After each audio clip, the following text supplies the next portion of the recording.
Situé dans le nord-ouest du Congo, le parc national de Dzala-Kokwa, l'un des plus anciens et vastes du continent, est reconnu par l'UNESCO comme une réserve de la biosphère. Le certificat statuant cette reconnaissance a été réceptionné par la ministre de l'économie forestière, Rosalie Matondo.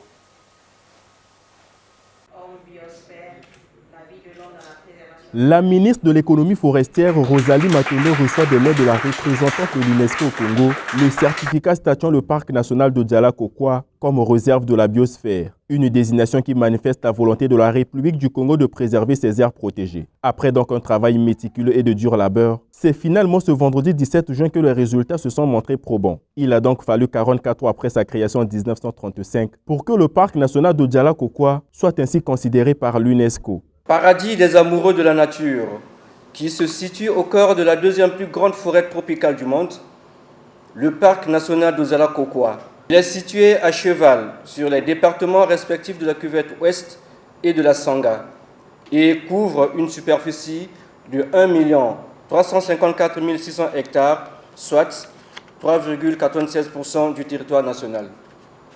Soit 44 ans après sa création, le parc national de Dzala bénéficie du statut de réserve de biosphère avec l'appui de l'UNESCO dans le cadre du programme sur l'homme et la biosphère, encore appelé par programme MAM. Rosalie Matondo, très déterminée à poursuivre les engagements de son pays dans la préservation de l'écosystème en vue d'établir une base scientifique pour améliorer les relations homme-nature, s'est félicitée de cette reconnaissance de l'Organisation des Nations Unies. Je voudrais ici rendre hommage à son Excellence, Monsieur l'ambassadeur, qui a suivi ce dossier avec beaucoup de brio, parce que chaque fois, il nous rappelait les étapes à franchir. Excellence, Madame la représentante de l'UNESCO, nous voulons vous dire merci. Merci d'avoir reconnu les efforts menés par le Congo. Vous avez suivi l'exposé de Monsieur le directeur général de l'Agence congolaise de la faune et des aires protégées, que les efforts menés par le Congo datent des années 1935, quand le parc Dzala a été créé. Et c'est pour vous dire la volonté politique de notre pays de continuer à faire de la préservation des écosystèmes, la préservation de la biodiversité une priorité. Donc nous allons continuer.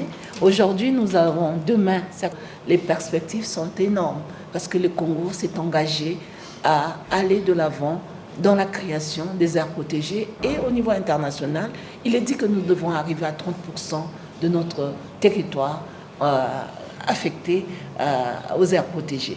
L'élu de Mbomo, dont sa circonscription est à proximité du parc national de Dzala, s'en est pleinement réjoui de ce couronnement. Nous sommes partis du domaine de chasse de Mboko.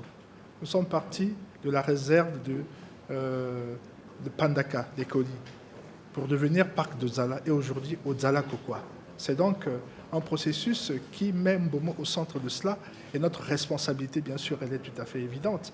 Voilà pourquoi nous sommes tout à fait heureux de voir ce qui se passe aujourd'hui. L'engagement, il est certain et aux côtés du gouvernement, aux côtés des partenaires, nous sommes là justement pour dire que les populations de Mbomo sont prêtes et engagées de la reconnaissance de Dzala-Kokwa comme réserve de la biosphère. En tout cas, nous en sommes fiers et nous sommes également responsables de notre engagement. Né du programme Man and Biosphère, cette initiative de l'UNESCO vise à améliorer les environnements humains et préserver les écosystèmes naturels.